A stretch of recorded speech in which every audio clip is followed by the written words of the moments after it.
Okay, so today we're going to talk about wiring on a 60 series Detroit. Now on this truck, I can turn the fan on manually, but it does not come on automatically. Now me and my mechanic have both, me with my Detroit software and him with his Snap-on software, tried to get it to come on automatically and it will not do it.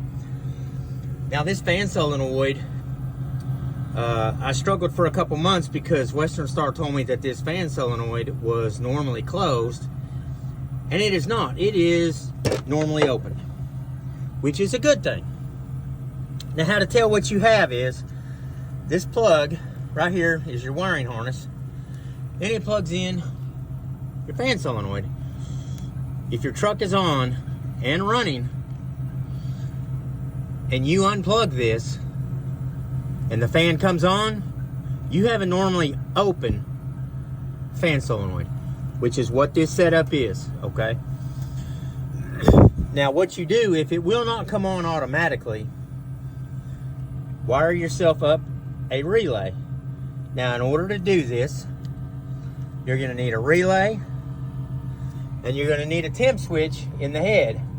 And here in a little bit, we'll go around and look at that. But first, I wanna do the wiring on this. Now, I don't believe in cutting wiring harnesses, factory wiring harnesses at all, okay? So I did not cut this. What I did, I cut the fan solenoid and did my wiring. So I know if I have to replace that, I'm gonna have to redo this wiring, and I'm good with that. Anything to keep from cutting a factory harness, okay? Now, when you buy a relay, you know, they send you this with the wires, and to me, adding a connection like that is really, it's a joke. So you just take that and throw it away. I never use those.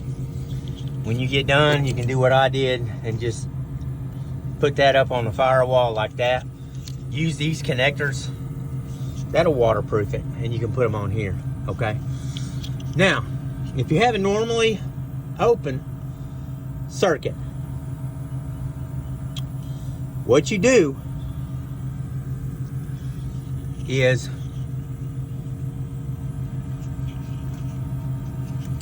here you have your relay. I'm gonna flip this around, make it a little bit easier for you, okay? If you take this, your positive side of this plug, and you cut it, and then take this wire that's coming from the ECM, cut it, and put it on that bottom leg right there, where my thumb is, put it right there, okay? Then bring a wire off of the middle and run it back to that plug. Then you don't have to do anything with the other three poles. Everything will work just like the ECM. When you hit the switch on the dash, the ECM will work like it's supposed to and turn the fan on. So nothing has changed, okay? On this one, I have a fan switch on the dash, but it does not come on automatically. So we're setting up the automatic here. So, now what you do, this side over here is ground. So you're gonna wire that up to ground. And this pole right here is gonna come from the switch that you put in the head over there, okay? You're gonna wire that up right here. And this is another power, but this power only gets power when this pole gets power. So what's gonna happen is you've always got power between these two, no matter what. You put a ground here, and then it gets signal from your switch in the head saying it's getting hot, and it will cut the power off of this center one. It actually sends it to here, but it'll cut power to this, and it'll turn your fan on. Just like you were hitting the switch on the dash, okay? That's all you're doing. You're just making it a workaround for the switch on the dash. So what I actually did is I put an LED light on this. So when it cuts power to this and sends it to this, it actually turns the light on my dash. So I know the fan is on. I can get one eyeball on the temp gauge and I can make sure that fan is doing what it's supposed to do. And if it doesn't, then I know to either hit that manual fan switch because something's not working right, or hit the next exit and get out and see what's going on before you burn the truck down, okay? So, this is coming from the ECM, the power side of your plug, and then you wire this side back to your plug. This is ground, and if you want to do an LED, you can wire it up right there. And you can put the wire unit from your LED right there, the ground from your LED right there. But just know, if you don't put the LED, when you cut power to this and it sends it to this, it's going to have power. So the best thing to do is go ahead and put one of these on it, even if you don't have a wire on it, so you don't run the risk of having that short out, okay? So on this side over here that comes from the head, what I've done is I ran a wire from inside the dash that only has power when the key's on.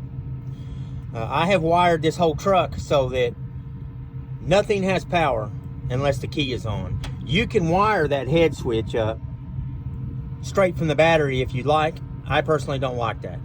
So we're going to jump down here, and I just wanted to show you where the wire coming off the key switch when it has key power on. And I also wired in a fuse right here. So I have put a fuse on that switch going to the head. Okay? All right, we'll jump down and walk around her.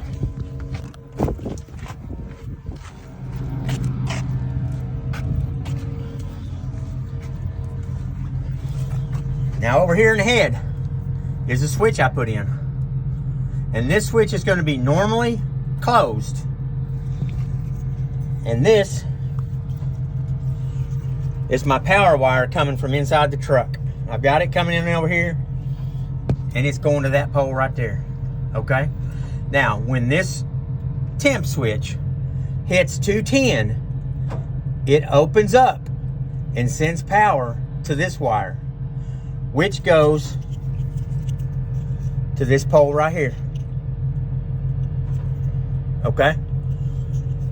Once it does that, then the magic happens and your fan comes on. So you've got this coming from the battery, or wherever you've got it coming from, switch.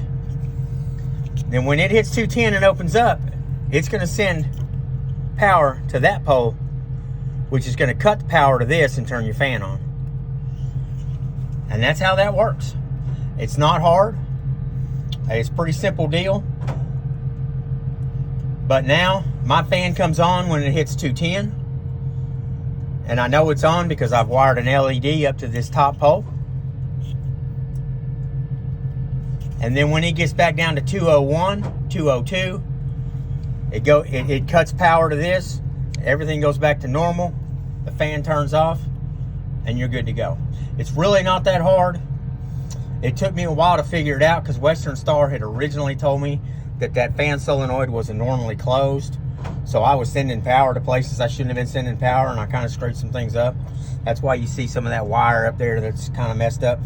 I should go ahead and put a new fan solenoid on it and rewire it, make it look a little more professional. But that's a simple way to make your fan switch come on automatically. Appreciate you watching. Thank you.